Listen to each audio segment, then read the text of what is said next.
이 냄새나는 늙은이가 어디라고 기어와. 날카로운 파열음과 함께 제 고개가 획 돌아갔습니다. 병원 복도 한복판, 의사 가운을 입은 며느리가 시어머니인 제 뺨을 후려친 것입니다. 찢어진 패딩 점퍼에 흙 묻은 운동화. 며느리는 저를 그저 돈 뜯으러 온 잡상인 취급하며 보안 요원을 시켜 짐짝처럼 내다버렸습니다. 하지만 그 아이는 꿈에도 몰랐을 겁니다. 자신이 벌레 보듯 짓밟은 이 초라한 노인네가 바로 자신이 목숨 건 이 거대 병원 재단의 진짜 주인이라는 사실을 말이죠. 다음 날 화려한 이사장 취임식장. 단상에 오른 저를 보고 공포에 질려들고 있던 물잔을 떨어뜨리던 며느리의 표정. 그리고 제 발 아래 무릎 꿇고 어머니. 아니 이사장님 제발 살려주세요. 라며 비굴하게 매달리던 그 처절한 최후.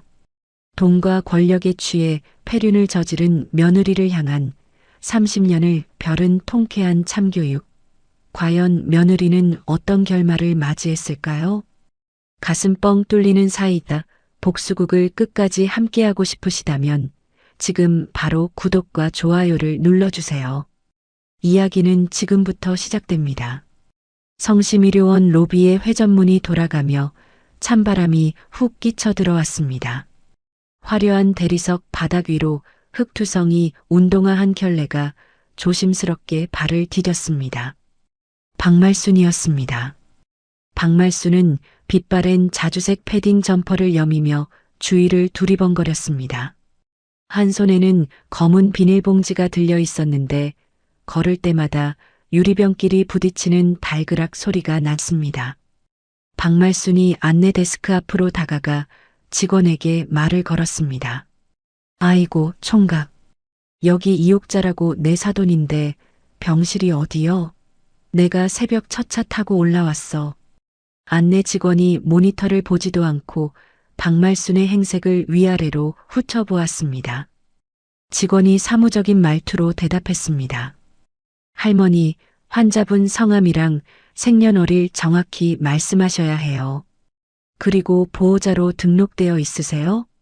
박말순이 비닐봉지를 고쳐 잡으며 대답했습니다. 아, 글쎄 안 사돈이라니까. 사돈끼리 생일을 어찌 다 아나? 며칠 전에 쓰러져서 들어왔다던데 얼른 좀 찾아봐줘. 다리가 아파서 서 있기도 힘들어. 직원이 미간을 살짝 찌푸리며 키보드를 두드렸습니다. 이옥자 환자분은 VIP 병동에 계시네요.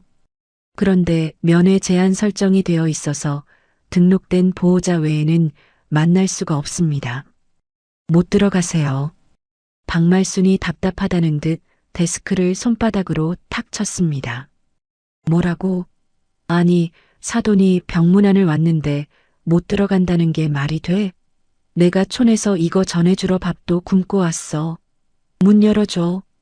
직원이 한숨을 쉬며 고개를 저었습니다. 규정이라 안 됩니다. 자꾸 이러시면 보안요원 부를 거예요. 돌아가세요. 박말순이 입술을 달싹거리며 물러섰습니다. 그때 청소 카트를 밀고 지나가던 청소 여사님이 박말순을 안쓰럽게 쳐다보았습니다. 청소 여사님이 박말순에게 다가와 작게 속삭였습니다. 할머니, 누구 보러 오셨어요? 저 직원놈들 콧대 높아서 말 안 통해요. 저쪽 직원용 엘리베이터 타면 위로 올라갈 수 있어요. 들키지 않게 조심해서 가요. 박말순이 고맙다며 청소 여사님의 손을 잡았습니다. 아이고 고마워요. 복 받을 거요. 역시 사람 냄새나는 건 우리 같은 사람들이네. 박말순은 주위를 살피며 직원용 엘리베이터에 몸을 실었습니다.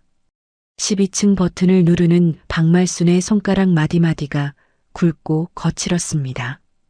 엘리베이터 문이 열리자 고급스러운 카펫이 깔린 VIP 병동 복도가 나타났습니다. 어디선가 또각또각 구두 굽소리가 들려왔습니다. 복도 저편에서 하얀 가운을 입은 의사 무리가 걸어오고 있었습니다.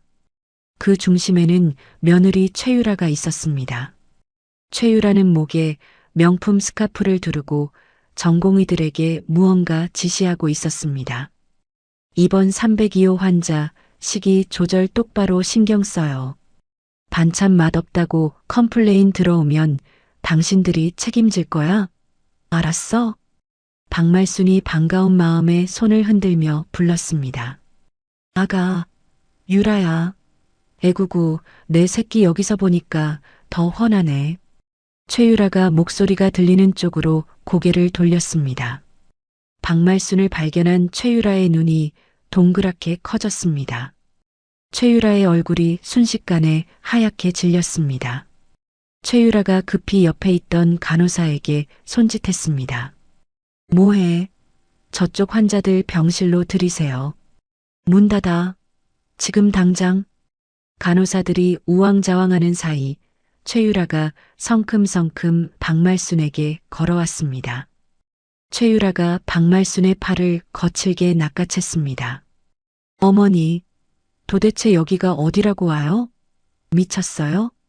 박말순이 당황하여 물었습니다.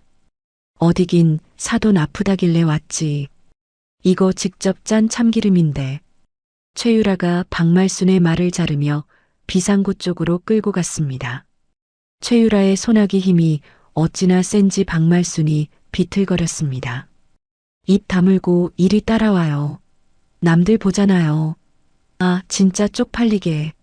최유라가 박말순을 비상구 계단 안으로 밀어넣고 철문을 쾅 닫았습니다. 비상구 계단은 차갑고 어두웠습니다.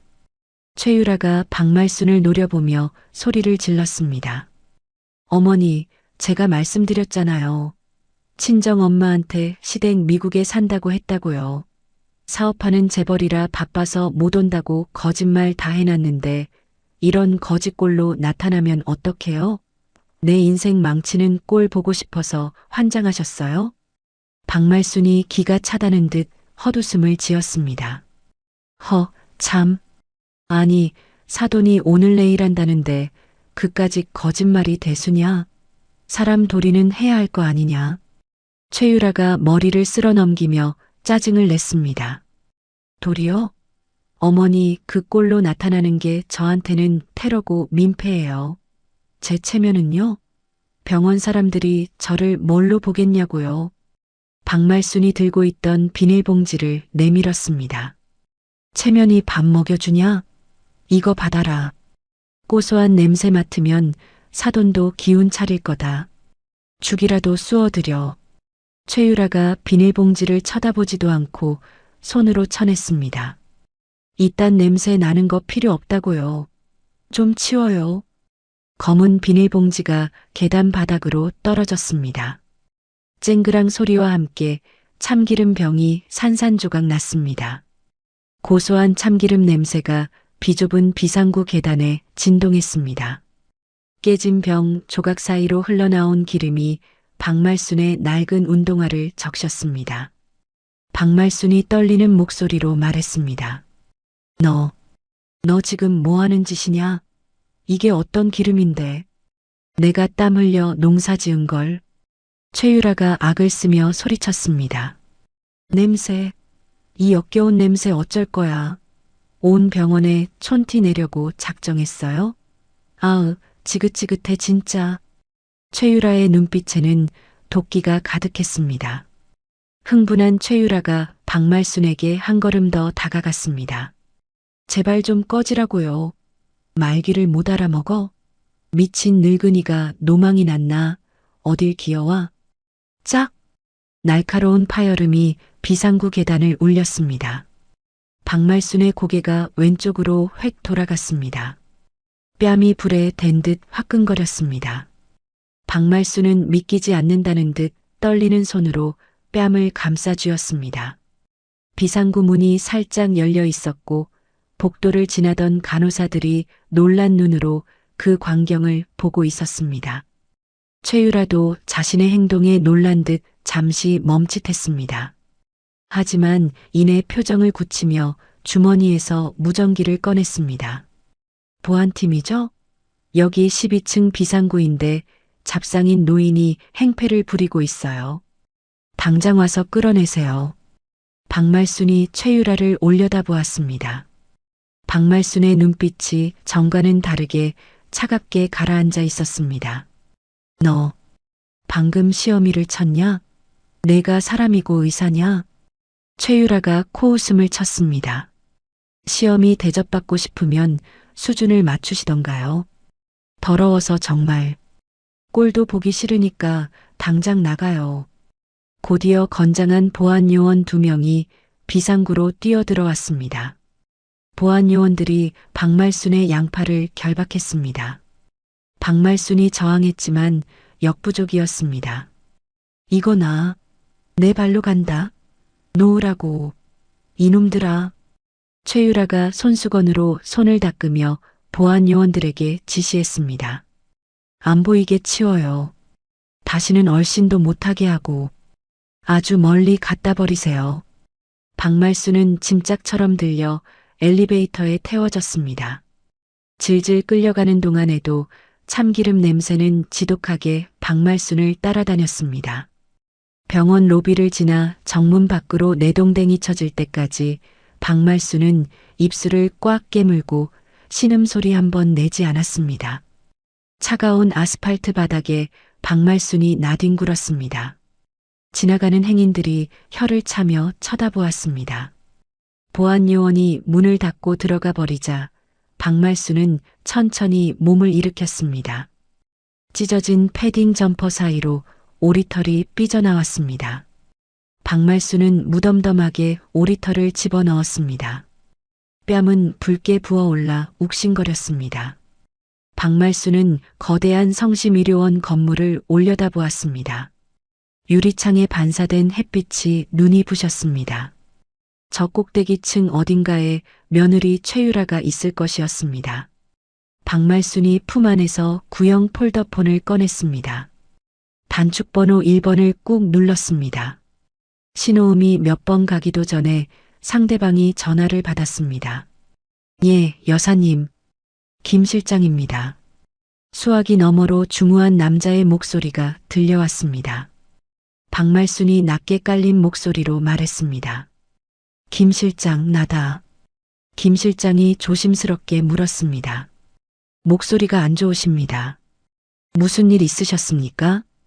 박말순이 입가에 묻은 피를 손등으로 닦아내며 말했습니다. 김 실장, 내일부터 병원 청소부 자리 하나 비워놔라. 김 실장이 당황하여 되물었습니다. 예, 청소부라니요? 여사님께서 직접 하신다는 말씀입니까? 박말순이 차갑게 대답했습니다. 그래.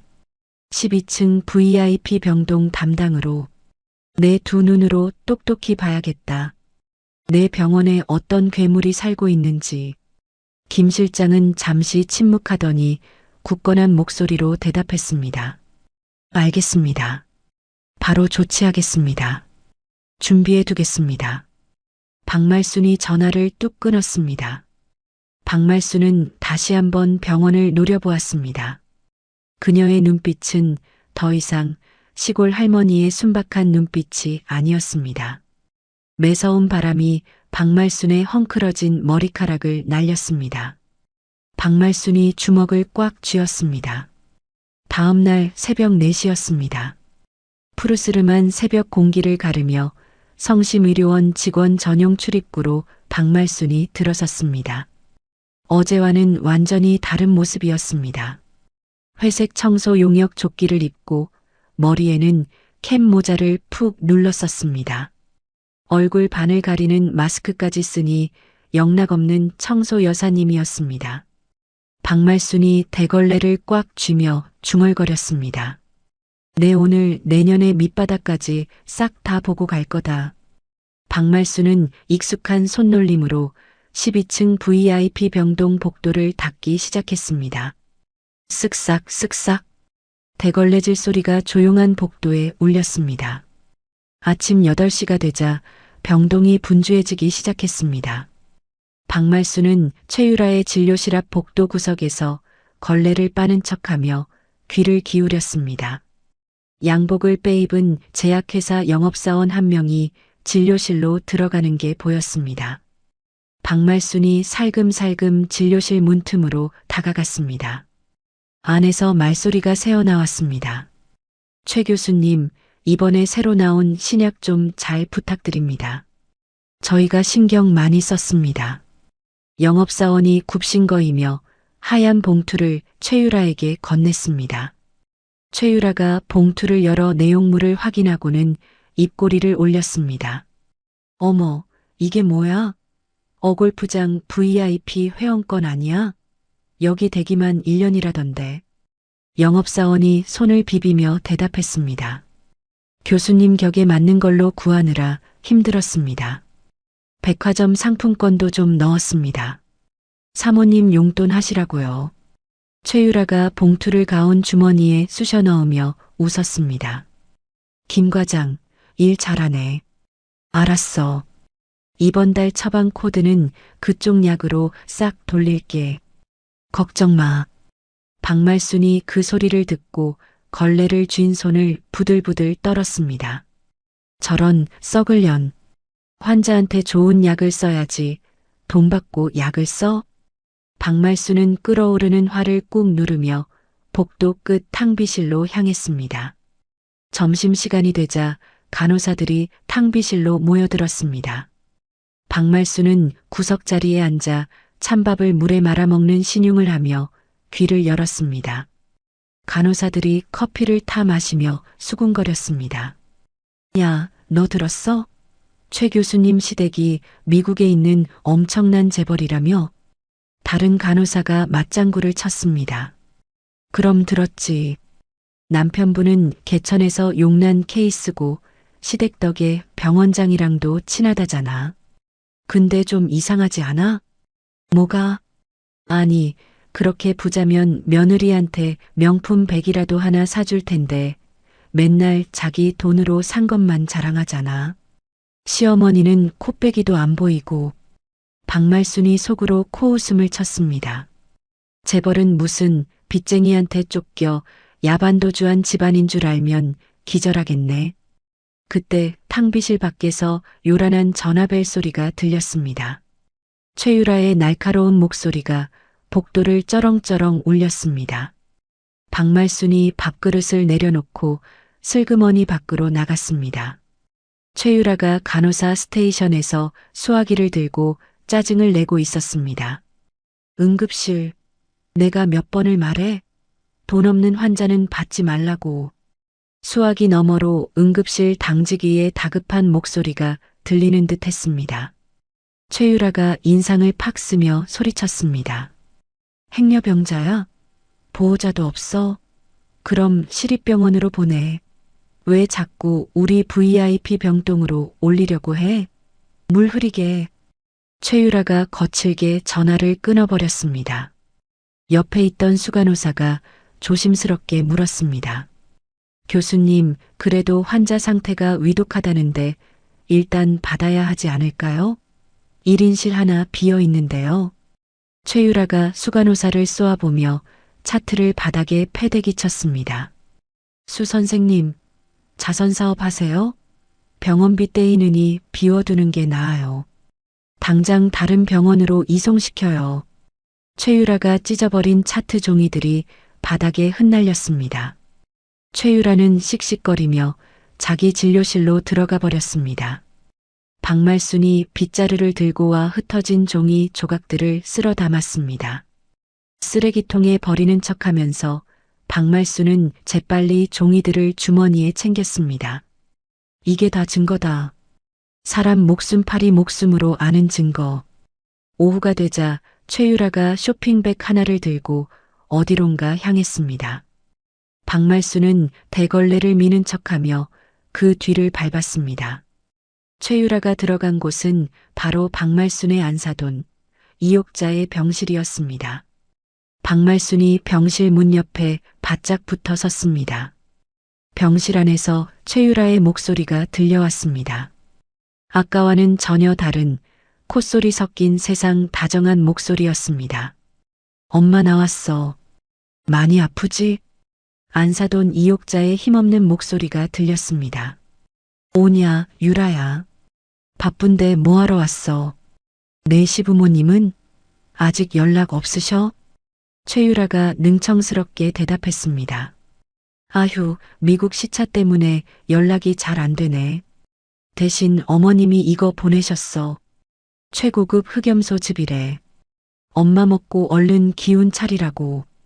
박말순이 문틈으로 들여다보니 최유라가 명품 로고가 박힌 쇼핑백에서 꺼낸 건 홈쇼핑에서 파는 싸구려 건강즙이었습니다.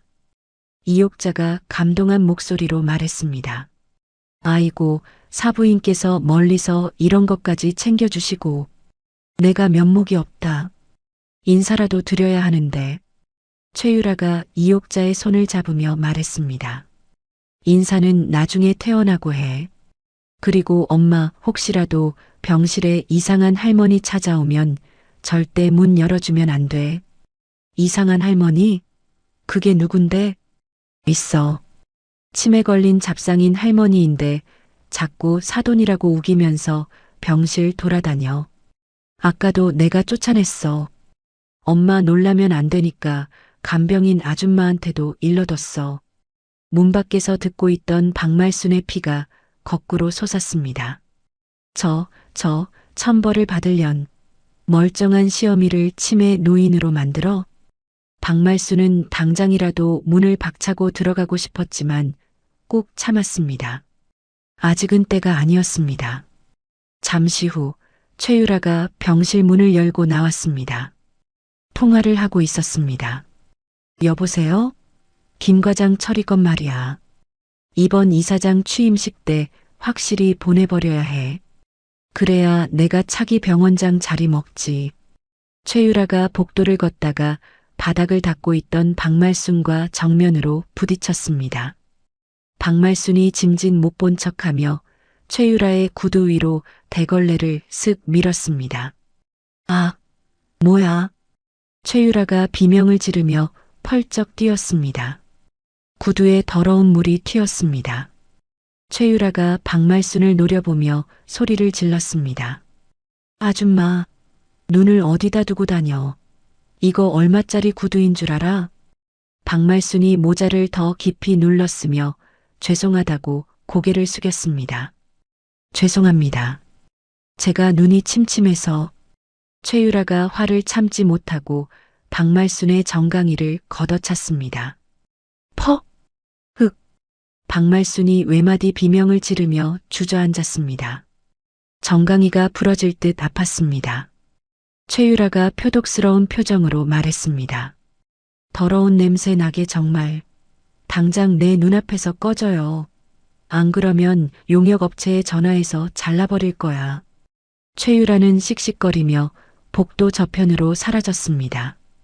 박말순은 아픈 다리를 문지르며 일어났습니다. 그런데 바닥에 무언가가 떨어져 있었습니다. 최유라가 걷어찰 때 주머니에서 빠진 작은 수첩이었습니다. 박말순이 재빨리 수첩을 주워 펼쳐보았습니다. 깨알 같은 글씨로 무언가가 적혀 있었습니다. 어제약 리베이트 5천, 비의료기기 계약금 3천, 비자금 세탁 계좌. 박말순의 눈이 번쩍 뜨였습니다. 이건 단순한 메모가 아니었습니다. 최유라의 비리가 낱낱이 적힌 비밀 장부였습니다. 박말순은 떨리는 손으로 수첩을 덮어 주머니 깊숙이 넣었습니다. 마스크 속에서 박말순의 입꼬리가 싸늘하게 올라갔습니다. 하늘이 도우시는구나. 최유라, 내년 제삿날이 머지 않았다. 박말순은 대걸레 자루를 꽉 쥐고 천천히 고개를 들었습니다. 복도 끝 천장에 매달린 CCTV 카메라가 빨간 불빛을 깜빡이고 있었습니다. 박말순은 그 카메라를 향해 매서운 눈빛을 보냈습니다. 마치 그 카메라 너머에 있는 누군가에게 선전포고를 하듯이 말입니다. 밤 10시가 훌쩍 넘은 시각이었습니다.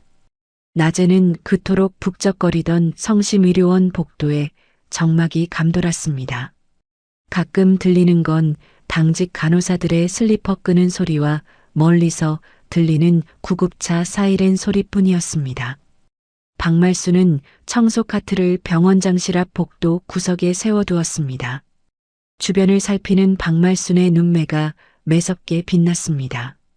비자금 장부만으로는 부족해. 더 확실한 게 필요해. 박말순은 주머니에서 미리 준비한 마스터키를 꺼냈습니다. 30년 전 병원을 지을 때 김 실장이 만약을 대비해 만들어준 만능 키였습니다. 손이 미세하게 떨렸습니다. 딸각. 다행히 병원장실 문이 소리 없이 열렸습니다. 박말순은 숨을 죽이고 안으로 미끄러져 들어갔습니다. 어둠 속에서 병원장의 책상과 거대한 금고가 희미하게 보였습니다. 박말순은 휴대폰 액정 불빛에 의지해 금고 앞으로 다가갔습니다. 이 안에 유라가 덮은 의료사고 기록이 있을 거야. 그때였습니다. 복도에서 또각또각 발소리가 들려왔습니다. 순찰을 도는 보안요원의 발소리였습니다. 불빛이 병원장실 문틈으로 쓱 지나갔습니다. 문이 왜 열려 있지? 보안요원의 목소리가 바로 문 밖에서 들렸습니다. 박말순의 심장이 쿵 하고 내려앉았습니다. 여기서 들키면 모든 계획이 물거품이 될 판이었습니다. 박말순은 책상 밑으로 급히 몸을 숨겼습니다. 보안요원이 문을 열고 안을 들여다보았습니다. 손전등 불빛이 방 안을 훑었습니다.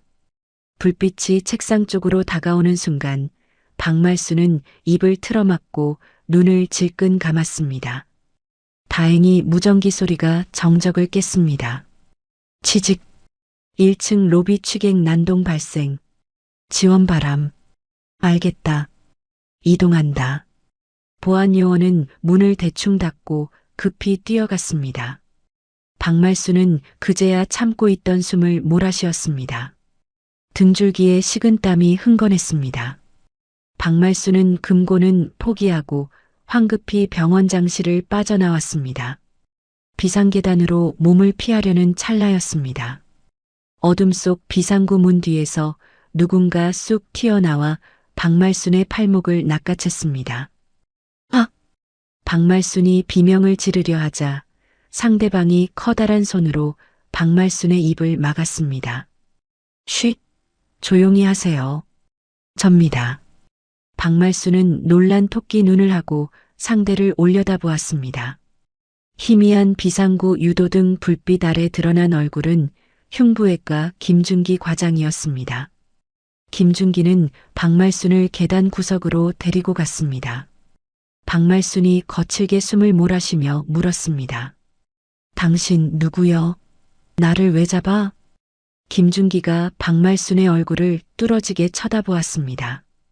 김준기의 눈동자가 파르르 떨리고 있었습니다. 그가 조심스럽게 입을 열었습니다. 혹시 박말순 여사님 아니십니까? 박말순이 움찔하며 모자를 더 눌렀었습니다. 사람 잘못 봤어. 나는 청소하는 사람이요.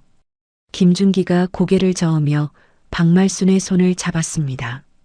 그의 손은 따뜻하고 축축하게 젖어 있었습니다.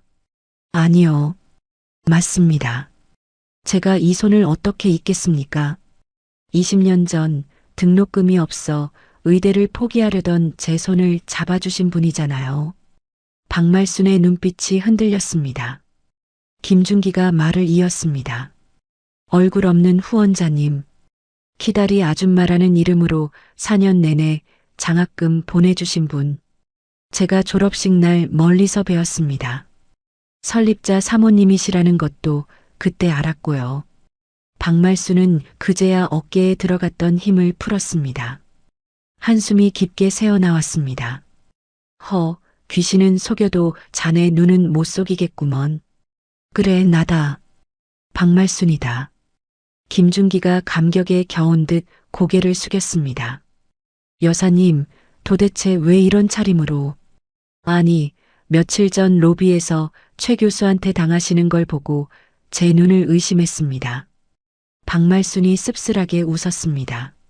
내 업보다 며느리 교육 잘못시킨 죄지. 그래서 내 손으로 바로잡으러 왔다. 김준기가 가운 주머니에서 작은 USB 메모리를 꺼냈습니다. 그가 결연한 표정으로 박말순의 손에 USB를 쥐어주었습니다. 여사님, 이걸 받으십시오. 이게 뭐냐? 최유라 교수가 은폐한 의료사고 기록 원본입니다.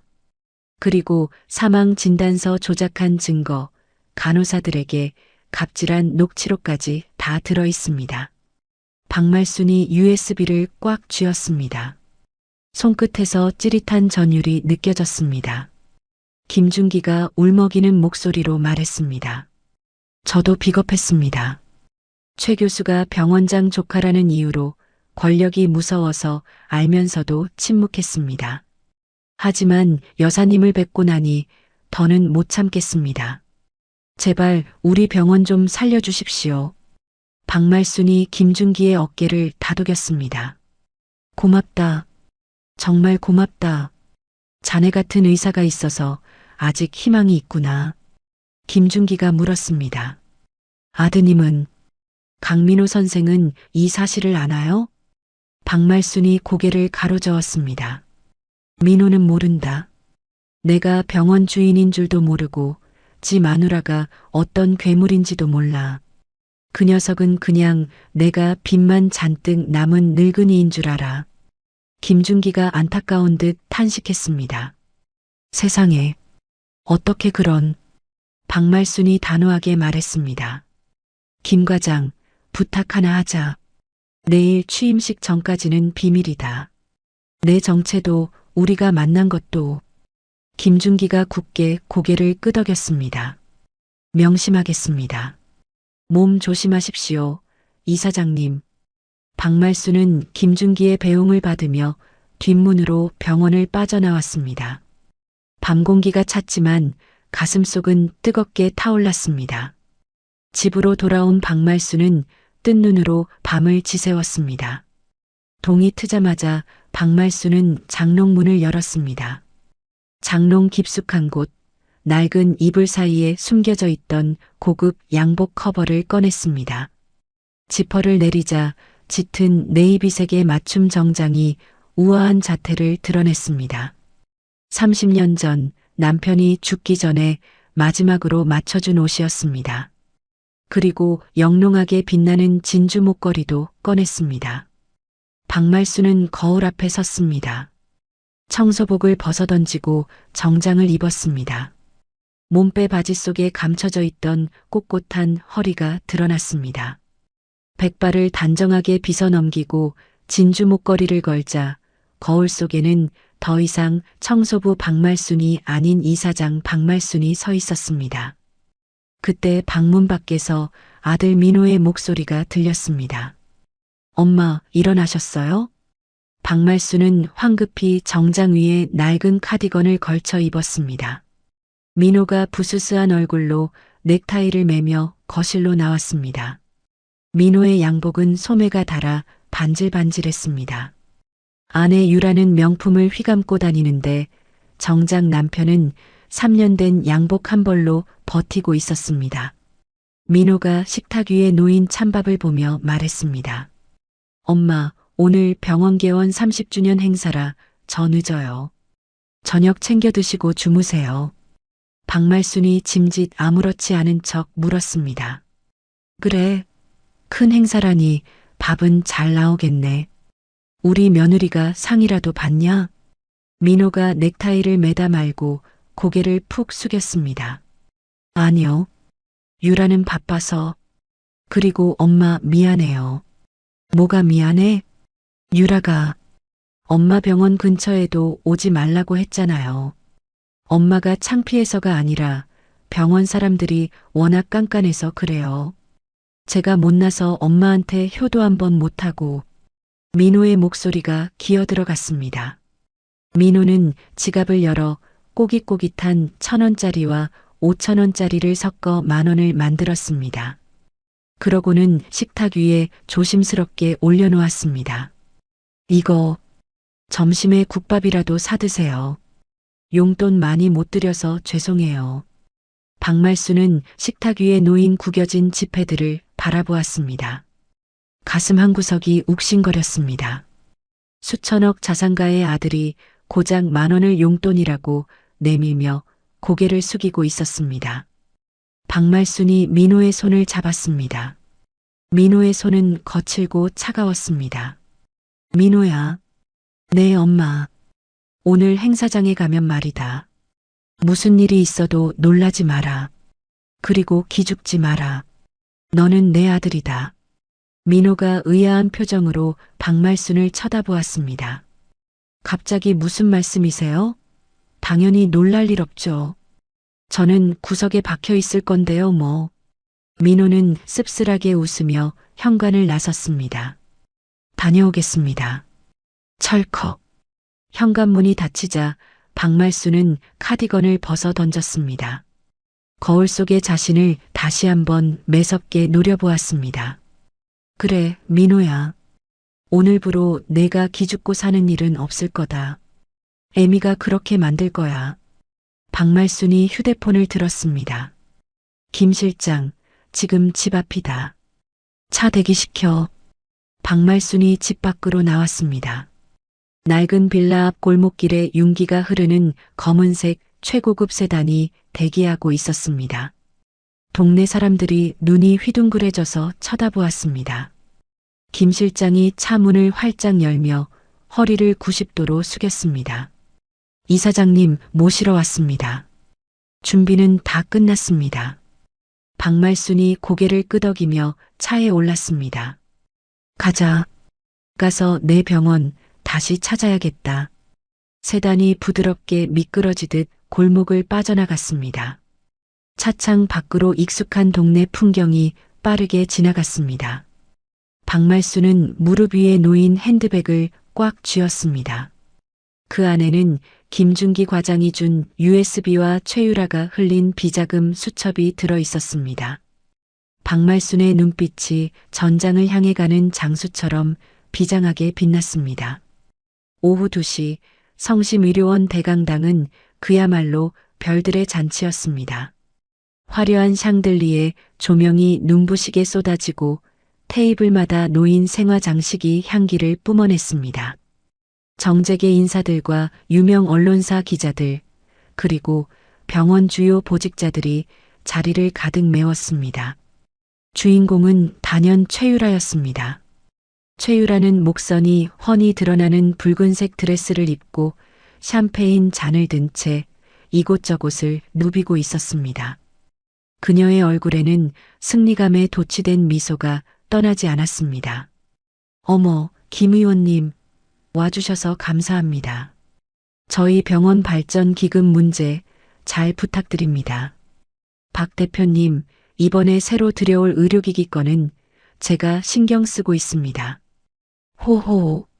최유라는 마치 자신이 이미 병원장이 된 것처럼 행세했습니다.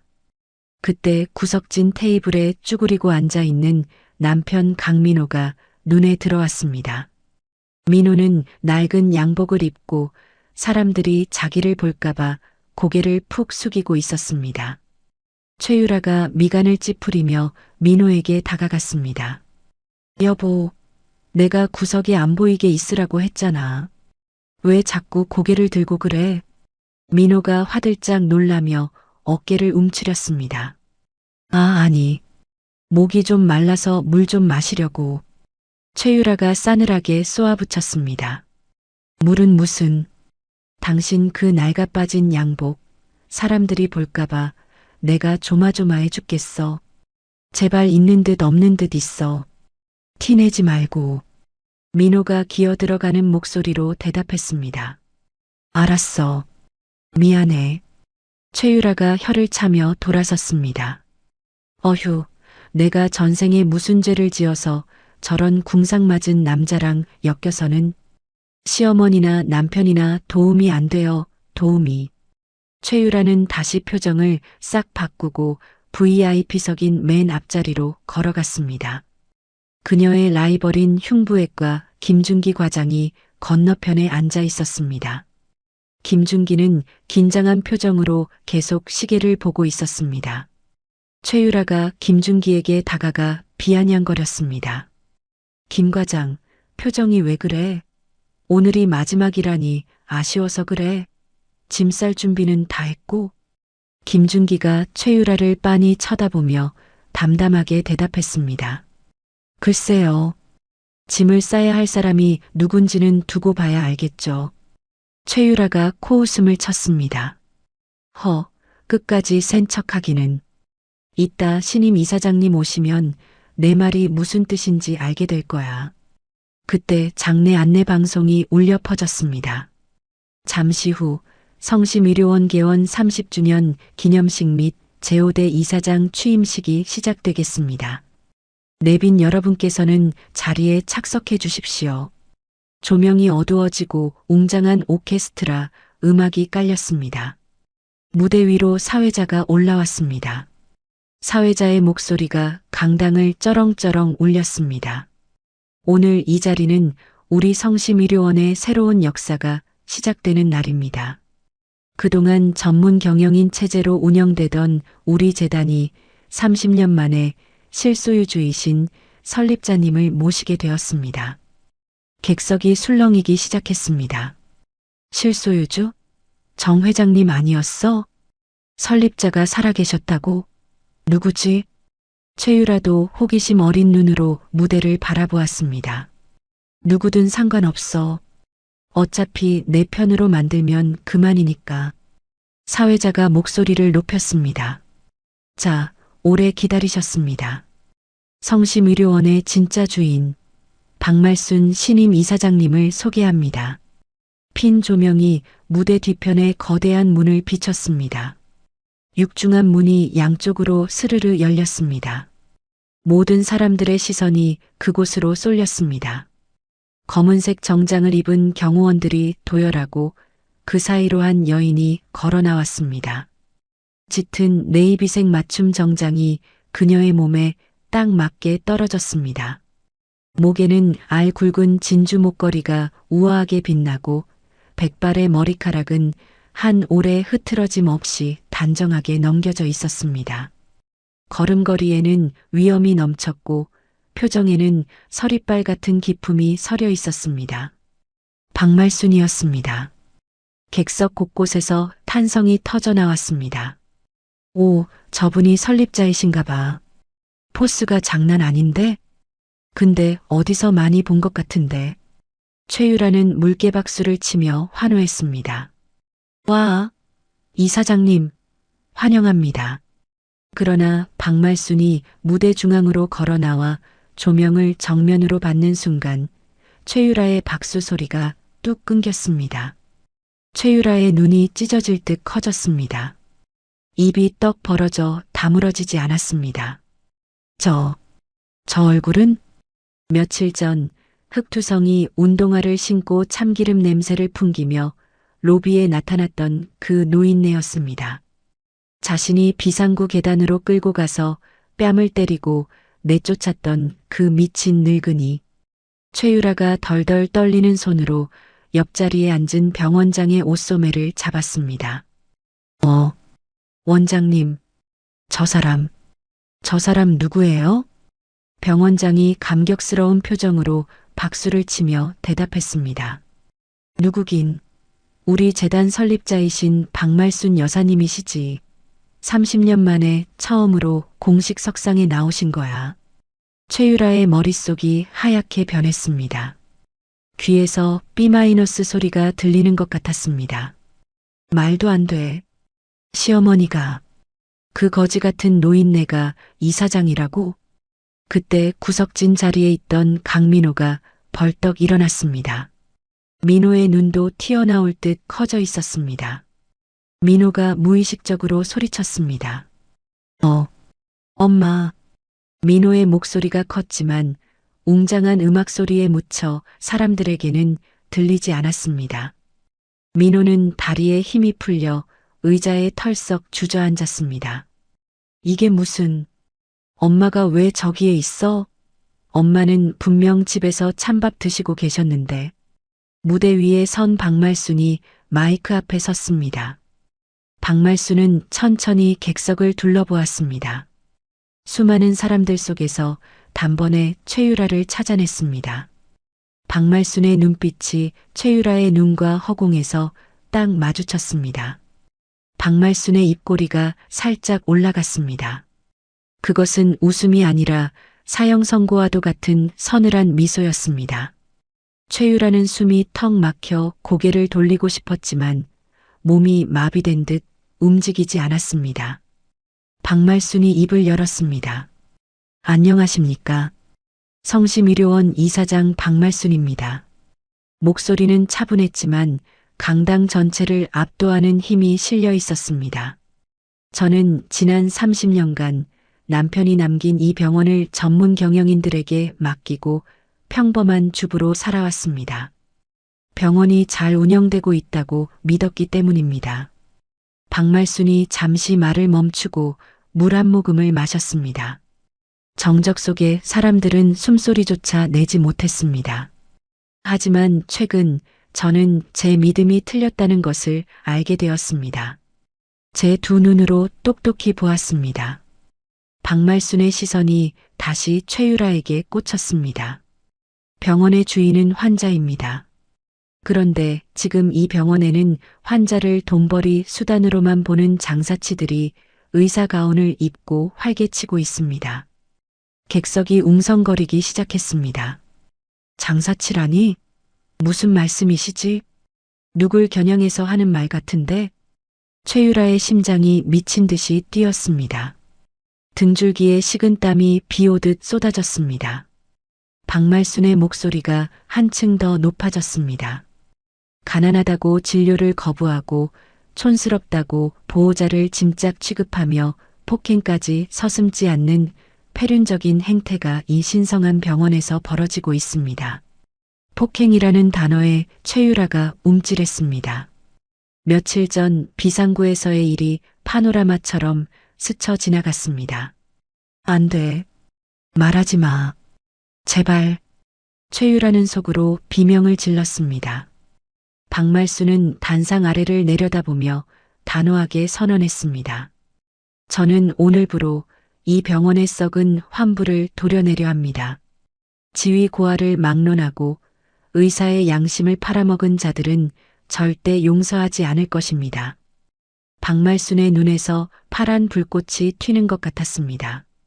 그 서슬 퍼런 기세에 압도된 최유라가 덜덜 떨리는 손으로 테이블 위에 물잔을 집으려 했습니다. 목이 타들어가는 것 같아 물이라도 마셔야 살 것 같았습니다. 하지만 손이 너무 떨려 잔을 제대로 잡을 수 없었습니다. 챙그랑, 와장창, 최유라가 물잔을 놓치고 말았습니다. 유리잔이 바닥에 떨어져 박살이 나고 얼음물이 사방으로 튀었습니다. 적막하던 강당에 날카로운 파열음이 울려 퍼졌습니다. 모든 사람들의 시선이 최유라에게 쏠렸습니다. 어머, 최 교수 왜 저러지? 얼굴이 흙빛인데? 어디 아픈가?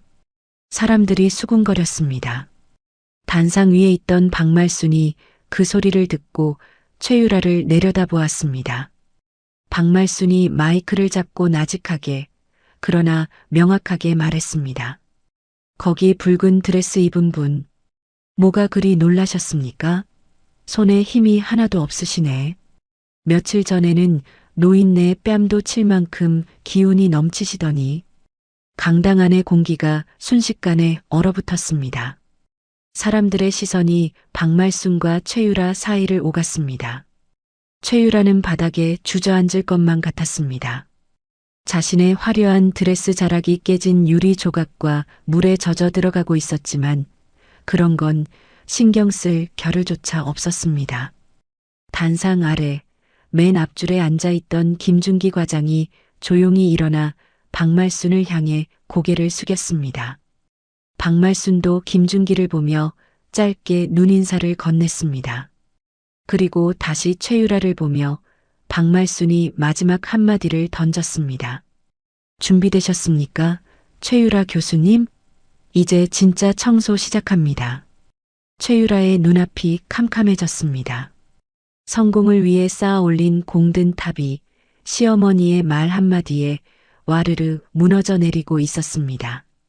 강민호는 입을 틀어막은 채 무대 위에 낯선 어머니와 공포에 질린 아내를 번갈아 보며 멍하니 서 있을 뿐이었습니다.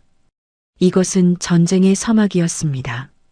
가난한 시어머니와 오만한 며느리, 아니 병원 이사장과 부패한 의사의 전쟁이 시작된 것이었습니다. 박말순이 손에 쥔 마이크를 가볍게 톡 쳤습니다. 그 작은 소리가 신호탄이 되었습니다. 박말순이 무대 뒤편 스크린을 가리키며 외쳤습니다. 보십시오. 이것이 우리 병원 VIP 병동의 민낯입니다. 강당의 조명이 꺼지고 대형 스크린에 불이 들어왔습니다. 치지직거리는 소리와 함께 영상이 재생되었습니다. 흔들리는 화면 속 배경은 며칠 전 비상구 계단이었습니다. 최유라의 표독스러운 얼굴이 화면 가득 클로즈업 되었습니다. 스피커를 통해 최유라의 날카로운 목소리가 강당을 찢을 듯이 울려 퍼졌습니다. 미친 늙은이가 노망이 났나? 어딜 기어와? 그리고 이어서 들리는 소리. 짝! 박말순의 고개가 획 돌아가는 장면이 슬로 비디오처럼 재생되었습니다. 강당에 모인 수백 명의 사람들이 동시에 헉 하고 숨을 들이켰습니다. 여기저기서 탄식이 터져 나왔습니다. 세상에, 저거 최 교수 아니야? 시어머니 뺨을 때린 거야? 미친 거 아니야? 최유라는 양손으로 귀를 막으며 비명을 질렀습니다. 아, 당장 끄라고. 하지만 영상은 멈추지 않았습니다. 화면이 바뀌고 이번에는 진료실 CCTV 영상이 나왔습니다. 제약회사 영업사원이 건네는 흰 봉투를 최유라가 웃으며 받아 챙기는 장면이었습니다. 김 과장, 일 잘하네. 이번 달 약은 그쪽 걸로 싹 돌릴게. 비리와 페륜의 증거가 만천하에 드러나는 순간이었습니다. 기자들의 카메라 플래시가 기관총처럼 최유라를 향해 터졌습니다. 번쩍번쩍하는 불빛 속에서 최유라의 얼굴은 사색이 되어 파랗게 질려갔습니다. 박말순이 단상 계단을 천천히 내려왔습니다. 또각, 또각. 구두 굽소리가 최유라의 심장을 조여왔습니다. 박말순이 최유라의 코앞까지 걸어와 멈춰 섰습니다. 박말순이 싸늘한 눈빛으로 최유라를 내려다보며 말했습니다. 왜? 더 보여줄까? 내가 쓴 이중 계약서 장부도 있는데. 최유라가 덜덜 떨리는 다리로 겨우겨우 버티고 서 있다가 털썩 무릎을 꿇었습니다. 자존심이고 뭐고 살아야겠다는 생각뿐이었습니다. 최유라가 바닥을 기어가 박말순의 정장 바지 끝자락을 부여잡았습니다. 최유라가 눈물 콧물을 쏟으며 애원했습니다. 이사장님, 아니 어머니, 제가 죽을 죄를 지었습니다. 제발 한 번만 용서해 주세요. 박말순이 더럽다는 듯이 바짓단을 털어내며 뒷걸음질 쳤습니다. 이건 알아. 누가 내 어머니냐? 너는 시어미를 잡상인 취급하고 뺨까지 친년이야. 최유라가 다시 기어가서 박말순의 구두를 붙잡고 머리를 조아렸습니다. 어머니, 제가 눈이 멀었었어요. 어머니가 이렇게 높으신 분인 줄 모르고 제가 미쳤나 봐요. 한 번만 봐주세요. 네. 박말순이 기가 차다는 듯 헛웃음을 터뜨렸습니다. 아? 높으신 분인 줄 몰랐다? 그럼 돈 없고 힘없는 노인네면 때려도 된다는 거냐? 내가 의사냐? 깡패지. 박말순이 최유라의 손을 매몰차게 뿌리쳤습니다. 최유라가 바닥에 나뒹굴었습니다. 박말순이 호통을 쳤습니다. 내가 그날 때린 건 내 뺨이 아니다. 의사로서의 양심이고 사람으로서의 도리야. 너 같은 건 의사 가운 입을 자격도 없다. 그때 구석에서 멍하니 보고 있던 남편 강민호가 비틀거리며 다가왔습니다. 강민호의 눈은 초점을 잃고 흔들리고 있었습니다. 강민호가 떨리는 목소리로 물었습니다. 엄마, 이게 다 진짜예요? 유라가 진짜 엄마를 때렸어요? 강민호는 스크린 속 영상과 눈앞의 어머니를 번갈아 보며 현실을 부정하고 싶어 했습니다. 최유라가 벌떡 일어나 강민호의 팔에 매달렸습니다. 최유라가 다급하게 소리쳤습니다. 여보, 아니야. 이거 다 조작이야. 당신 엄마가 나 미워해서 꾸민 일이라고. 강민호가 혼란스러운 표정으로 최유라를 쳐다보았습니다. 조작이라니. 영상이 저렇게 선명한데. 최유라가 강민호의 멱살을 잡다시피 흔들며 악을 썼습니다. 당신 바보야? 요즘 기술이 얼마나 좋은데. 그리고 어머님, 사실 치매야. 노망나서 며느리 쫓아내려고 쇼하는 거라고. 당신도 알잖아. 어머님 오락가락 하시는 거. 박말순이 어이가 없어서 입을 다물지 못했습니다. 뭐? 치매? 내가 이제 하다 별소리를 다 하는구나. 최유라가 이번에는 배를 감싸쥐며 신음소리를 냈습니다. 아, 배야. 여보, 나 배 아파. 우리 아기 잘못되면 어떡해? 강민호가 깜짝 놀라 최유라를 부축했습니다. 아기, 당신 설마 임신했어? 최유라가 거짓 눈물을 흘리며 고개를 끄덕였습니다. 그래, 나 임신했어. 당신 아이 가졌다고. 근데 시어머니가 임신한 며느리를 이렇게 벼랑 끝으로 몰아도 되는 거야? 배가 너무 아파. 강민호의 얼굴이 하얗게 질렸습니다. 엄마, 유라 임신했대요. 일단 진정하세요. 예. 강민호가 박말순을 가로막으며 엉거주춤 섰습니다. 박말순이 아들의 한심한 꼴을 보며 가슴을 쳤습니다. 이 멍청한 놈아, 저게 연기인 걸 몰라? 임신은 무슨, 어제도 골프 치러 다닌 년이 임신? 박말순이 손을 들어보안 팀장을 불렀습니다. 김 실장, 뭐하고 있어? 당장 이 여자 끌어내. 대기하고 있던 김 실장과 보안 요원들이 무대 앞으로 뛰어 올라왔습니다. 보안 요원들이 최유라의 양팔을 잡았습니다. 최유라가 발버둥을 치며 고래고래 소리를 질렀습니다. 이거 놓으라고. 나 임산부야. 이 미친 노인네가 내 애 죽이려고 환장했어. 강민호가 보안 요원들을 말리려 했지만 김 실장이 정중하지만 단호하게 막아섰습니다. 도련님, 물러서십시오. 이사장님 명령입니다. 최유라는 질질 끌려가면서도 박말순을 향해 독설을 퍼부었습니다. 박말순, 당신 내가 가만 안 둬. 내가 누구 덕에 이 자리까지 왔는데 치매 진단서 끊어서 정신병원에 쳐넣을 거야. 두고 봐. 최유라의 악에 바친 비명소리가 강당 문 밖으로 사라질 때까지 사람들은 숨도 쉬지 못했습니다. 강민호는 바닥에 주저앉아 머리를 감싸쥐었습니다. 이게 무슨 일이야? 도대체 이게. 강당 안은 찬물을 끼얹은 듯 조용해졌습니다. 깨진 물컵 조각과 엎질러진 물만 바닥에 흥건했습니다. 박말순이 흐트러진 옷매무새를 가다듬고 다시 마이크를 잡았습니다. 박말순의 얼굴에는 깊은 슬픔과 피로가 스쳐 지나갔습니다. 하지만 그녀는 곧 허리를 꼿꼿이 세웠습니다. 박말순이 객석을 향해 90도로 깊이 고개를 숙였습니다. 내빈 여러분, 그리고 임직원 여러분, 집안 단속을 못한 제 불찰로 오늘 귀한 자리를 망쳤습니다. 진심으로 사과드립니다. 박말순이 고개를 들고 단호하게 선언했습니다. 저는 이사장으로서 약속드립니다. 방금 보신 최유라 교수는 오늘부로 즉시 직위 해제하고 징계위원회를 소집하여 파면 조치하겠습니다.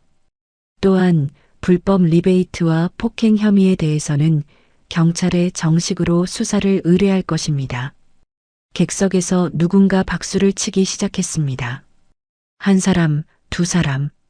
곧이어 강당 전체가 떠나갈 듯한 박수 소리로 가득 찼습니다. 잘하셨습니다. 이사장님, 속이 다 시원합니다.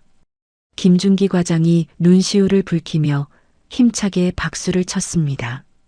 하지만 박말수는 웃지 않았습니다. 그녀의 시선은 바닥에 주저앉아 울고 있는 아들 강민호에게 머물렀습니다. 박말순이 마이크를 내려놓고 민호에게 다가갔습니다. 일어나라. 사내 자식이 질질 짜기는. 민호가 젖은 눈으로 어머니를 올려다보았습니다. 엄마, 유라가 진짜 임신했으면 어떡해요? 그리고 엄마 진짜 병원 주인 맞아요? 저만 몰랐던 거예요? 박말순이 민호의 팔을 잡아 일으켜 세우며 귓속말로 속삭였습니다. 정신 똑바로 차려.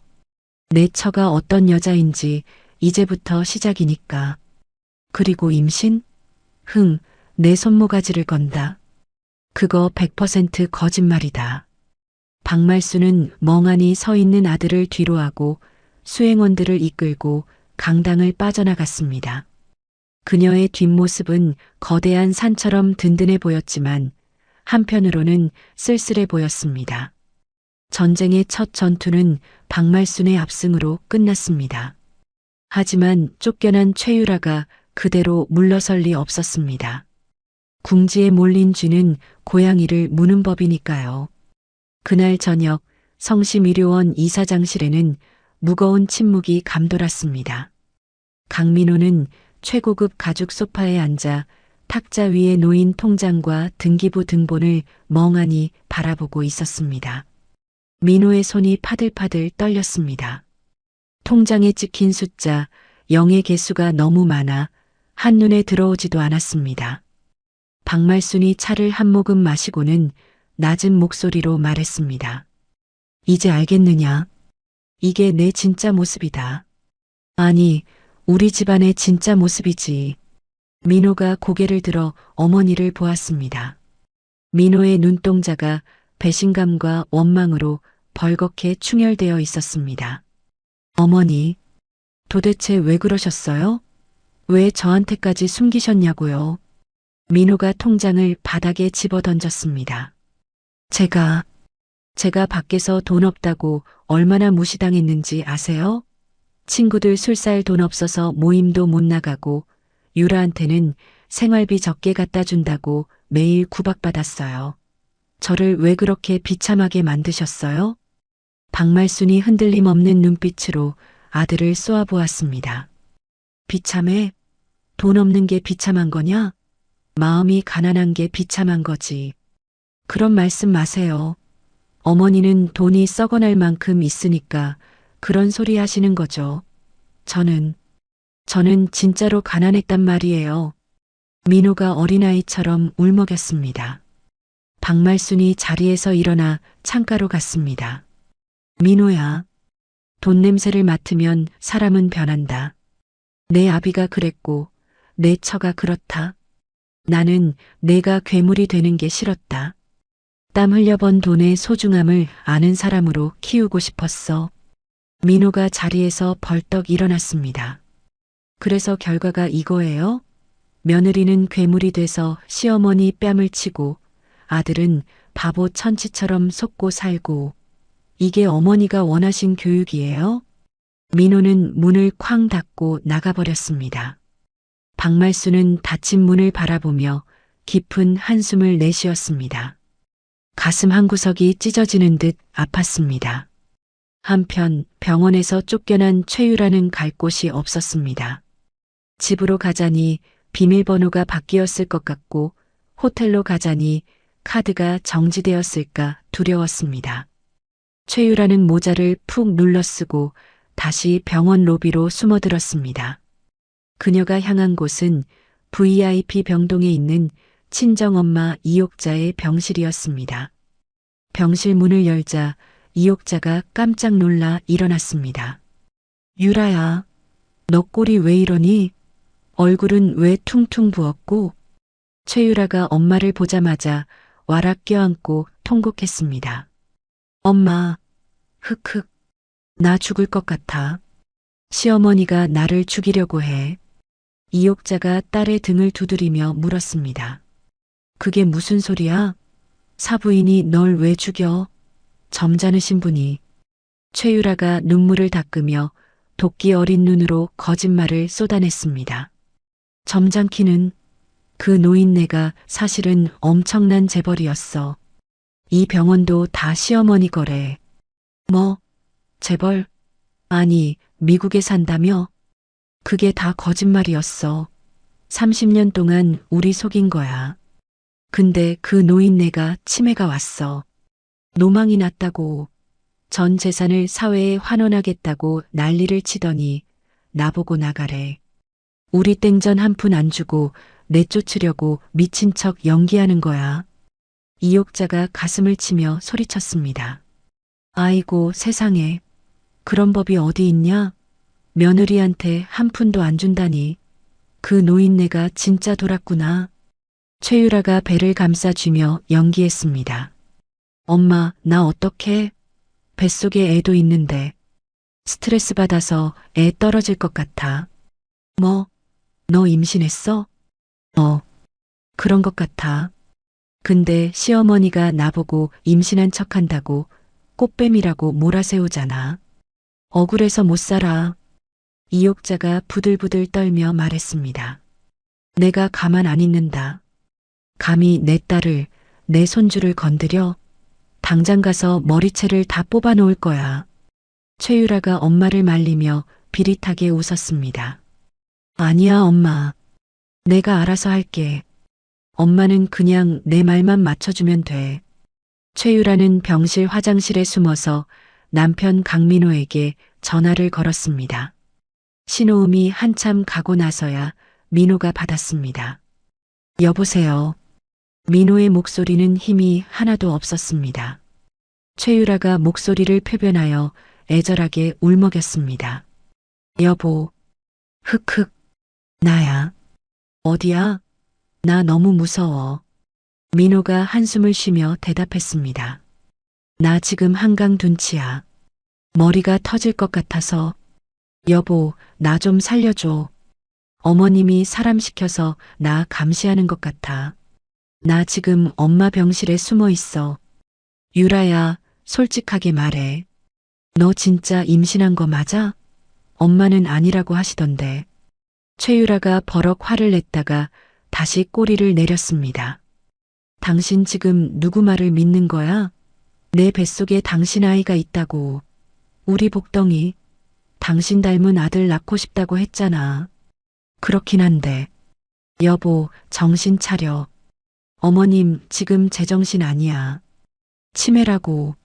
재산 다 기부하고 우리 거지로 만들 작정이라고. 당신 평생 돈 때문에 무시당하고 살았잖아. 우리 아이까지 그렇게 살게 할 거야? 당신 아들도 낡은 옷 입히고 장난감 하나 못 사주는 아빠 될 거야? 민호의 가슴에 비수가 꽂혔습니다.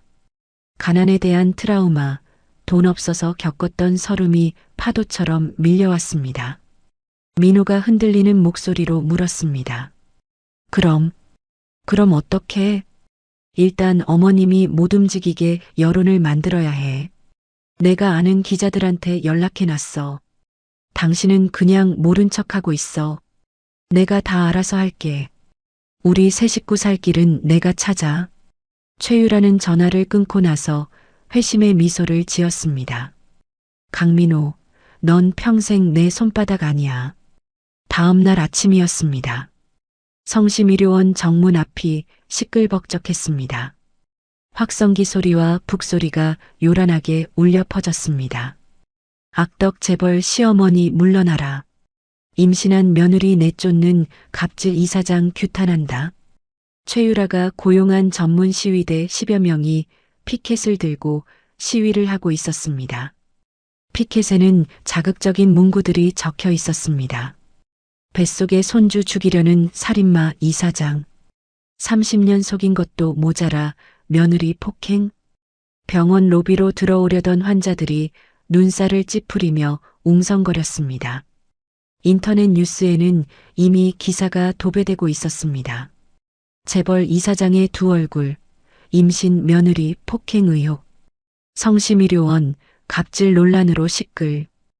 댓글창에는 박말순을 욕하는 글들이 실시간으로 올라왔습니다. 이사장실에서 창밖을 내려다보던 박말순의 표정이 굳어졌습니다. 김 실장이 걱정스러운 얼굴로 들어왔습니다. 이사장님, 상황이 좋지 않습니다. 기자들이 인터뷰 요청을 해오고 후원자들도 전화를 걸어오고 있습니다. 일단 해명 기사라도 내셔야. 박말순이 손을 들어 제지했습니다. 내버려둬라. 똥개들이 짖는다고 일일이 대꾸하면 나만 더러워진다. 그때 벌컥 문이 열리고 민호가 들어왔습니다.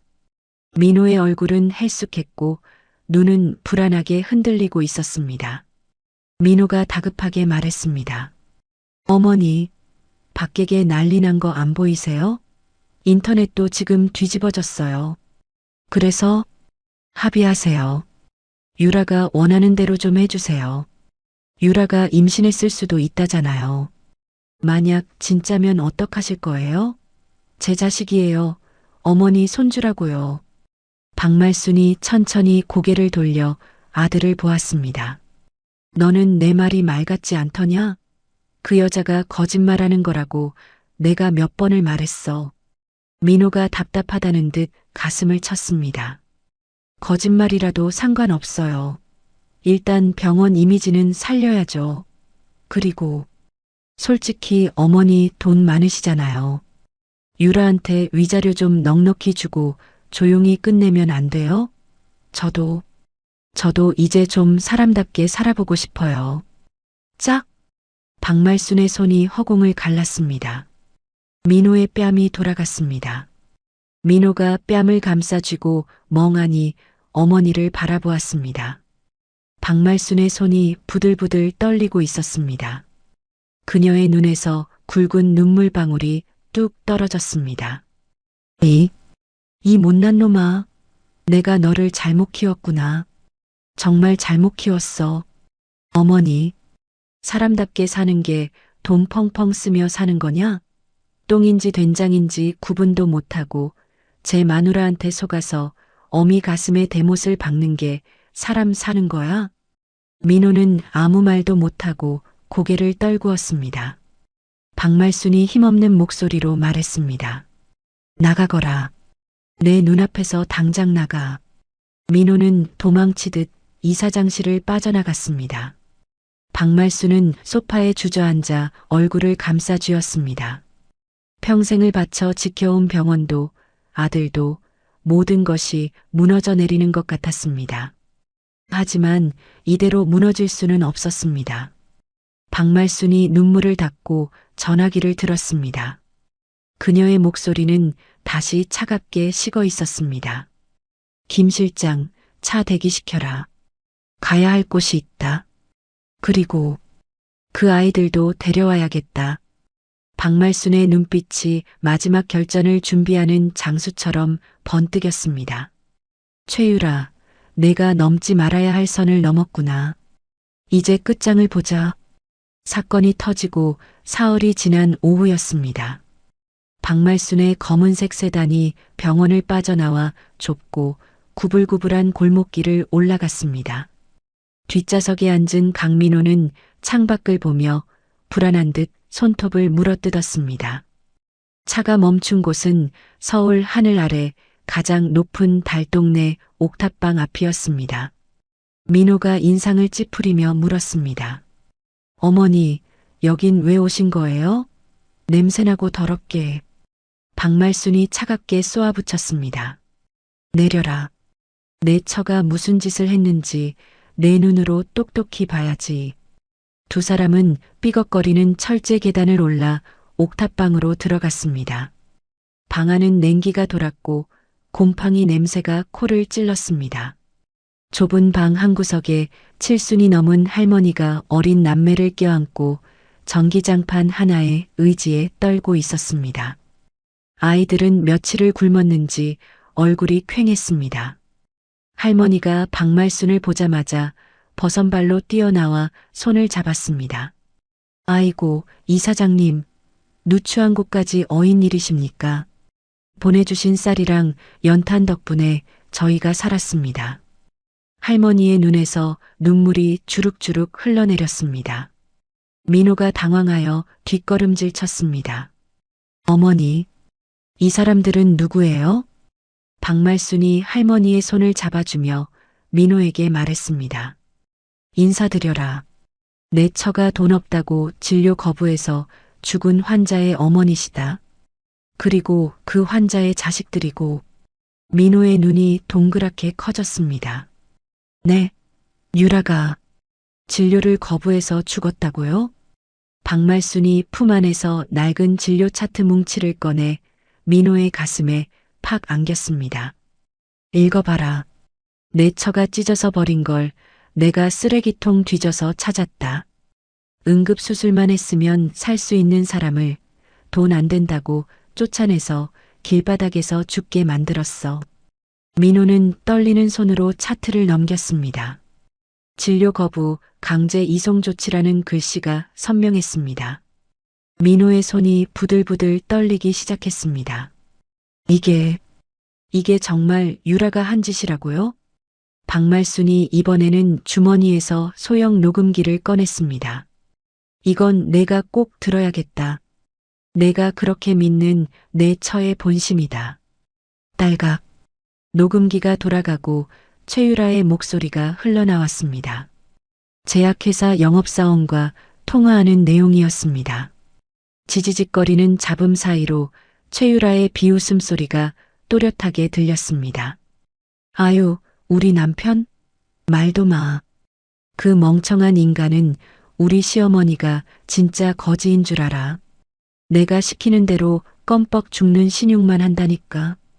민호의 얼굴이 붉게 달아올랐습니다. 이어서 충격적인 말이 들려왔습니다. 임신? 깔깔깔. 야, 너 미쳤니? 내가 지금 애를 왜 가져? 몸매 망가지게.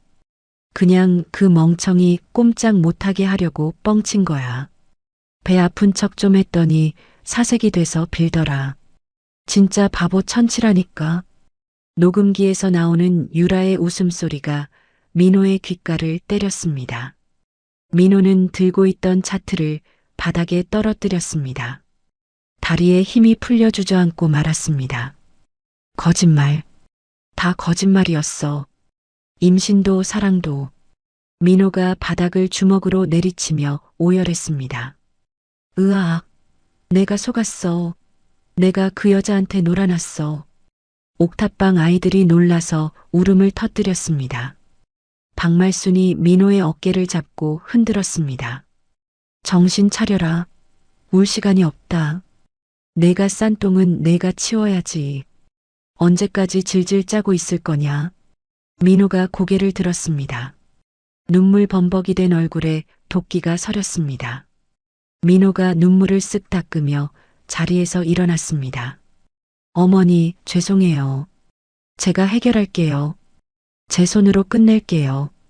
민호는 휴대폰을 꺼내 최유라에게 전화를 걸었습니다. 목소리를 가다듬고 최대한 풀 죽은 목소리를 냈습니다. 여보, 나야. 수화기 너머로 최유라의 짜증 섞인 목소리가 들렸습니다. 왜 이제 전화해? 해결은 됐어? 어머님이 합의금 주신대? 민호가 입술을 꽉 깨물었다가 떼며 말했습니다. 응. 어머니가 다 포기하셨어.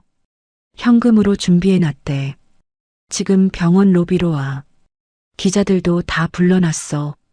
당신 누명 벗겨준다고. 최유라의 목소리가 단번에 밝아졌습니다. 진짜? 역시 우리 남편밖에 없네. 알았어. 나 지금 바로 갈게. 기자들 앞에서 연기 잘해야 해? 전화를 끄는 민호의 손이 분노로 부들부들 떨렸습니다. 그래. 연기 잘해야지. 이게 내 마지막 연기가 될 테니까. 1시간 뒤 성심의료원 로비는 기자들로 북적였습니다. 최유라가 보낸 보도자료를 보고 몰려든 취재진이었습니다. 곧이어 최유라가 나타났습니다. 환자복을 입고 휠체어를 탄 채 수척한 화장을 하고 등장했습니다. 최유라가 기자들을 보며 가련한 표정으로 손을 흔들었습니다. 여러분, 진실은 승리합니다. 시어머니의 갑질을 이겨냈습니다. 기자들이 마이크를 들이밀었습니다. 최 교수님, 이 사장님이 혐의를 인정하신 겁니까? 임신하신 태아는 무사합니까? 최유라가 눈물을 글썽이며 대답했습니다. 네, 다행히 아이는 무사합니다. 남편이 어머님을 잘 설득했어요. 어머님도 사과하시기로. 그때였습니다. 로비 중앙 계단에서 강민호가 걸어 내려왔습니다. 양손에는 두툼한 서류 봉투를 들고 있었습니다. 최유라가 반색하며 소리쳤습니다. 여보, 여기야. 어서 와서 말해줘. 민호는 대답 없이 최유라 앞으로 성큼성큼 걸어갔습니다. 기자들이 민호를 에워쌌습니다. 민호가 최유라 앞에 섰습니다. 최유라가 작은 목소리로 속삭였습니다. 돈은 봉투에 든 게 합의금이지? 얼른 줘. 민호가 싸늘하게 웃었습니다. 그래, 내가 원하던 거 여기 다 있다. 민호가 봉투를 거꾸로 뒤집어 최유라의 머리 위로 쏟아부었습니다. 휘리릭. 돈다발 대신 하얀 종이들이 눈처럼 흩날렸습니다. 최유라가 당황하여 종이 하나를 집어들었습니다. 이혼 소장, 진료 기록 조작 내역, 불법 리베이트 수수 장부. 최유라의 눈이 뒤집힐 듯 커졌습니다. 이게 뭐야? 민호가 기자들을 향해 소리쳤습니다. 여러분, 제 아내 최유라의 모든 말은 거짓입니다. 기자들이 술렁거리며 플래시를 터뜨렸습니다. 민호가 바닥에 떨어진 녹음기를 들어 재생 버튼을 눌렀습니다. 로비 스피커를 통해 최유라의 목소리가 쩌렁쩌렁 울려 퍼졌습니다. 임신? 깔깔깔. 내가 애를 왜 가져? 그냥 그 멍청이 꼼짝 못하게 하려고 뻥친 거야. 정막이 흐르던 로비가 순식간에 아수라장이 되었습니다. 기자들이 질문을 쏟아냈습니다. 최 교수님, 임신이 거짓말입니까? 남편분을 속이신 겁니까? 최유라가 휠체어에서 벌떡 일어났습니다. 아니야. 이거 조작이야. 여보, 당신 미쳤어? 왜 이래? 최유라가 민호의 멱살을 잡으려 달려들었습니다. 민호가 최유라의 손을 거칠게 쳐냈습니다. 손대지 마. 더러워. 그때 병원 정문이 열리고 제복을 입은 경찰들이 들이닥쳤습니다. 최유라 씨, 횡령, 의료법 위반, 그리고 사기 혐의로 체포합니다. 경찰이 최유라의 손목에 수갑을 채웠습니다. 철커덕. 차가운 금속 소리가 로비에 울렸습니다. 최유라가 발악을 하며 소리를 질렀습니다. 이거 내가 누군 줄 알아? 나 의사야. 이 병원 안주인이라고. 경찰들이 최유라를 양쪽에서 붙잡고 끌고 갔습니다. 최유라가 질질 끌려가며 민호에게 고개를 돌렸습니다. 표정이 순식간에 비굴하게 바뀌었습니다. 여보, 나 좀 살려줘. 내가 잘못했어. 한 번만 봐줘. 민호는 차갑게 외면했습니다. 최유라가 다시 소리쳤습니다. 우리 아기 생각해서라도 이러면 안 되잖아. 나 임신했다니까. 민호가 씁쓸한 표정으로 대답했습니다. 거짓말 좀 그만해. 그리고 설사 진짜라고 해도 너 같은 여자는 엄마 자격 없어.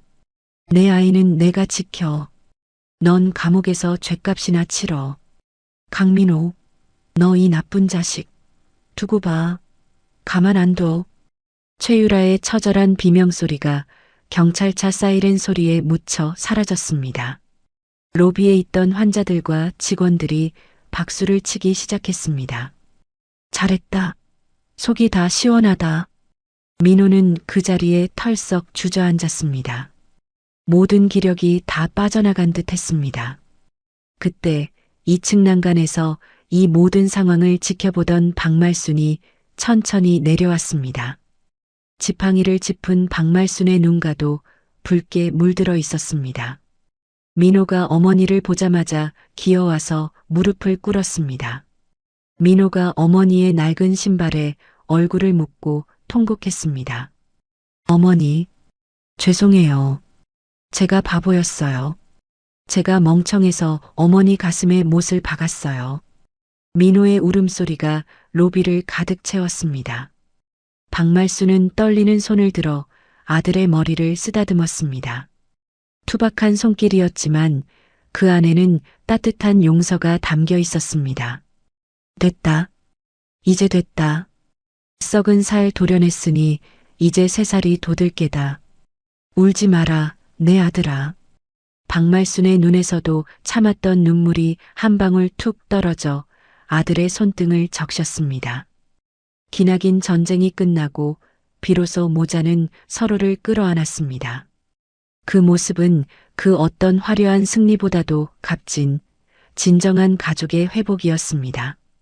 계절이 두 번 바뀌고 어느덧 초여름의 싱그러운 햇살이 성심의료원 로비에 쏟아지고 있었습니다.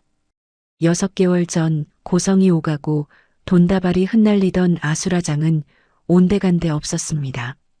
대신 환자들의 웃음소리와 잔잔한 클래식 음악이 그 공간을 채우고 있었습니다. 로비 중앙 가장 잘 보이는 곳에는 붓글씨로 쓴 커다란 액자가 걸려 있었습니다. 환자의 아픔이 내 아픔이다. 박말순 이사장이 직접 쓴 휘호였습니다. 그 액자 아래 낡은 몸빼 바지에 헐렁한 티셔츠를 입은 할머니 한 분이 벤치에 앉아 있었습니다. 박말순이었습니다. 박말순은 지나가는 환자들에게 야쿠르트를 하나씩 건네고 있었습니다. 아이고 할멈, 오늘은 무릎 좀 어때? 비가 안 와서 좀 낫지? 이사장님 덕분에 많이 좋아졌슈. 근데 이사장님이 일에 나와 계셔도 되는겨? 환자가 멋쩍어하며 야쿠르트를 받았습니다. 박말순이 손사래를 쳤습니다. 이사장님은 무슨, 그냥 동네 할망구지. 부담 갖지 말고 쭉 들이켜. 그때 멀리서 하얀 가운을 입은 중년의 남자가 급히 달려왔습니다.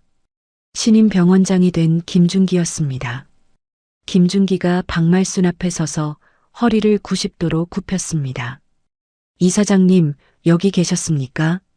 결제받을 서류가 있어서 한참 찾았습니다.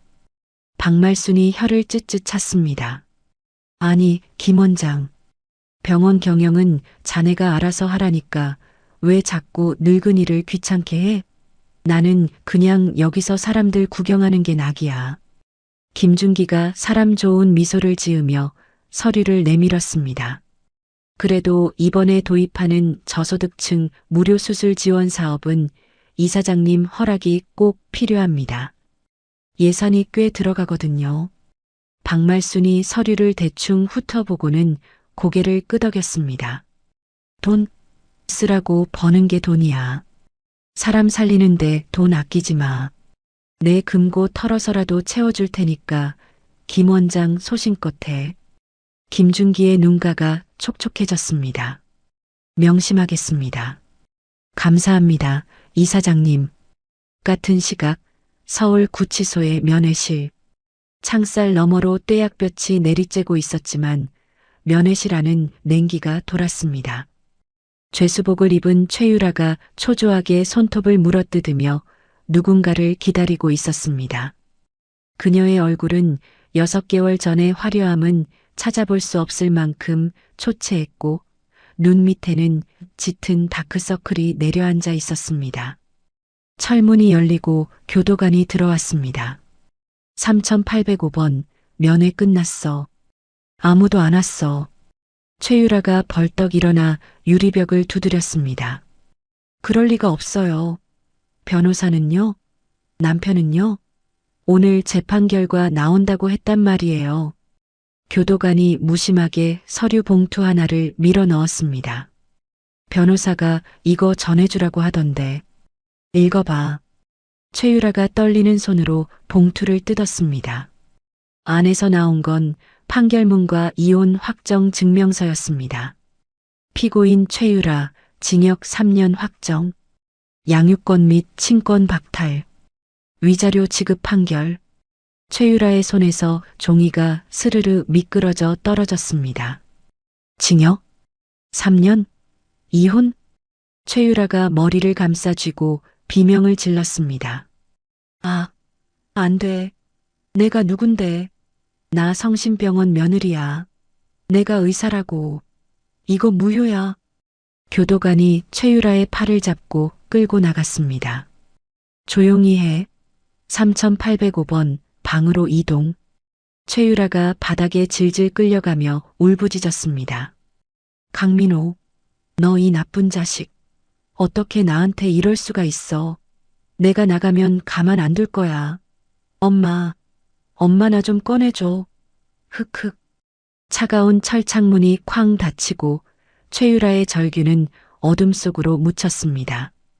그녀의 곁에는 찾아오는 가족도 친구도 변호사도 없었습니다. 오로지 차가운 시멘트벽만이 그녀의 오만을 비웃듯 서 있을 뿐이었습니다. 다시 성심의료원 정문 앞. 휠체어에 탄 노인 한 명이 퇴원 수속을 마치고 나오고 있었습니다. 최유라의 친정엄마 이옥자였습니다. 간병인이 휠체어를 밀고 있었고 이옥자의 무릎 위에는 초라한 보따리 하나만 놓여 있었습니다.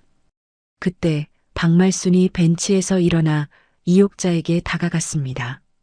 사돈어른 가십니까?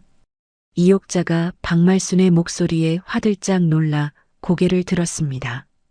박말순을 확인한 이옥자의 눈에서 눈물이 주르륵 흘러내렸습니다. 이옥자가 휠체어에서 내려오려고 몸부림을 쳤습니다. 이사장님, 아이고 사부인, 제가 죽을 죄를 지었습니다. 딸년 잘못 키워서 이 사단이 났습니다. 저를 욕하십시오. 이옥자가 바닥에 무릎이라도 꿇을 기세였습니다. 박말순이 황급히 이옥자의 어깨를 잡아 앉혔습니다.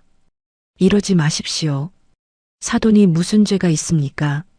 자식 마음대로 안 되는 거 부모 마음 다 똑같지 않습니까? 이옥자가 펑펑 울며 말했습니다. 면목이 없습니다. 제 딸년이 사부인께 패악질을 부리고 제가 무슨 낯으로 사부인을 뵙겠습니까? 박말순이 이옥자의 거친 손을 두 손으로 감싸쥐었습니다. 지난 일입니다. 잊으십시오. 그리고 병원비는 제가 다 처리했으니 걱정 말고 가셔서 몸조리 잘하십시오. 이옥자가 눈을 크게 떴습니다. 네, 병원비를요? 아니 세상에. 원수 같은 저희한테 어찌 이런 은혜를. 박말순이 씁쓸하게 웃으며 말했습니다. 미우나 고우나 한때는 가족 아니었습니까? 그리고 사돈 몸이 성해야 나중에라도 유라가 출소하면 마음 잡게 도와주시지요. 그게 애미못 아닙니까? 이옥자는 감동에 겨워 말을 잇지 못하고 박말순의 손등에 얼굴을 묻고 오열했습니다. 박말순은 묵묵히 사돈의 등을 토닥여 주었습니다. 그녀의 눈빛에는 승자의 오만함 대신 인생의 굴곡을 다 겪어낸 어른의 깊은 연민이 담겨 있었습니다. 주말 오후 서울 외곽의 한적한 시골 마을. 낡은 마을회관 앞에 성심의료원 무료진료 버스가 세워져 있었습니다.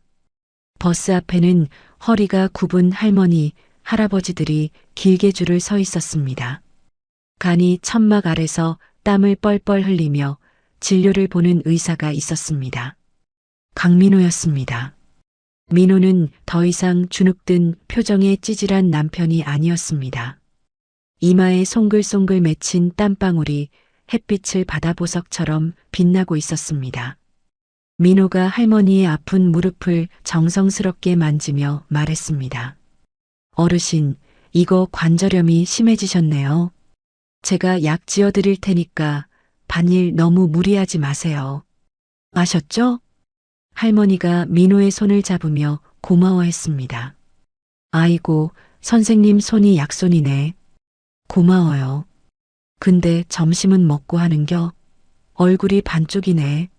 민호가 활짝 웃으며 대답했습니다. 괜찮습니다. 어르신들 낳는 거 보면 배불러요. 민호의 미소는 꾸밈없이 맑았습니다. 과거 돈 때문에, 아내의 눈치 때문에 찌들어 있던 모습은 찾아볼 수 없었습니다. 진료가 끝나고 장비를 정리하는 민호에게 김 실장이 다가왔습니다. 도련님, 이사장님께서 오늘 저녁은 집에서 같이 먹자고 하십니다. 손자분도 와 계십니다. 민호가 땀을 닦으며 고개를 끄덕였습니다. 네, 알겠습니다. 금방 갈게요. 아, 김 실장님. 저 이제 도련님이라고 부르지 마세요. 그냥 강 선생이라고 불러주세요. 그게 편해요. 김 실장이 흐뭇한 미소를 지으며 고개를 숙였습니다. 알겠습니다. 강 선생님, 차 대기시켜 놓겠습니다. 해질녘 박말순의 집 마당.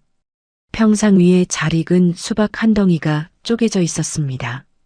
매미 소리가 시원하게 울려 퍼지는 마당에서 7살 난 손자 지훈이가 텃밭을 뛰어다니고 있었습니다. 할머니, 이거 봐요. 방울토마토가 빨개졌어요. 지훈이가 빨간 토마토를 따서 박말순에게 달려왔습니다. 박말순이 부채질을 하다 말고 손자를 와락 안아주었습니다.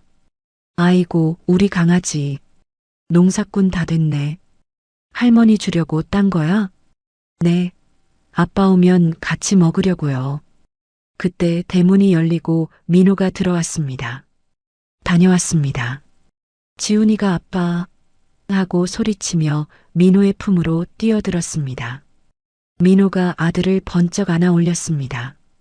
우리 지훈이 할머니 말씀 잘 듣고 있었어? 응. 아빠, 나 오늘 토마토 땄다? 우리 집 마당 진짜 좋아. 박말순이 흐뭇하게 웃으며 수박을 한 조각 건넸습니다. 왔냐? 덥지? 얼른 수박이나 한 조각 먹어라. 꿀수박이다. 민호가 평상에 걸터 앉아 수박을 크게 한 입 베어 물었습니다. 달콤하고 시원한 과즙이 입안 가득 퍼졌습니다. 와, 진짜 다네요. 꿀맛이에요. 세 식구가 평상에 둘러앉아 수박을 먹으며 도란도란 이야기를 나누었습니다. 지훈이가 입가에 수박씨를 붙인 채 고개를 갸웃거리며 물었습니다. 할머니, 근데 유치원 친구들이 그러는데 우리 집 부자래. 진짜야? 근데 우리는 왜 이런 낡은 집에서 살아? 부자는 막 으리으리한 성에서 사는 거 아니야? 민호가 먹던 수박을 멈추고 어머니의 눈치를 살폈습니다. 박말순이 손자의 머리를 쓰다듬으며 인자하게 웃었습니다. 지훈아, 진짜 부자가 뭔지 아니? 돈 많은 거 아니야? 장난감도 맘대로 사고. 박말순이 고개를 저으며 민호를 바라보았습니다. 아니란다. 돈은 있다가도 없고 없다가도 있는 거야. 진짜 부자는 말이다. 오늘처럼 가족끼리 둘러앉아서 수박 먹으면서 아, 시원하다, 행복하다 하고 웃을 수 있는 마음. 그 마음이 꽉 찬 사람이 진짜 부자야. 지훈이가 알듯 말듯한 표정으로 고개를 끄덕였습니다. 그럼 우리 가족은 지금 엄청 부자네. 나 지금 되게 행복하거든. 민호의 눈시울이 붉어졌습니다. 그는 어머니를 보며 진심을 담아 말했습니다. 어머니, 감사합니다. 저를 진짜 부자로 만들어주셔서요. 박말순이 쑥스러운 듯 부채로 민호의 등을 툭 쳤습니다. 싱거운 소리 그만하고 수박이나 마저 먹어.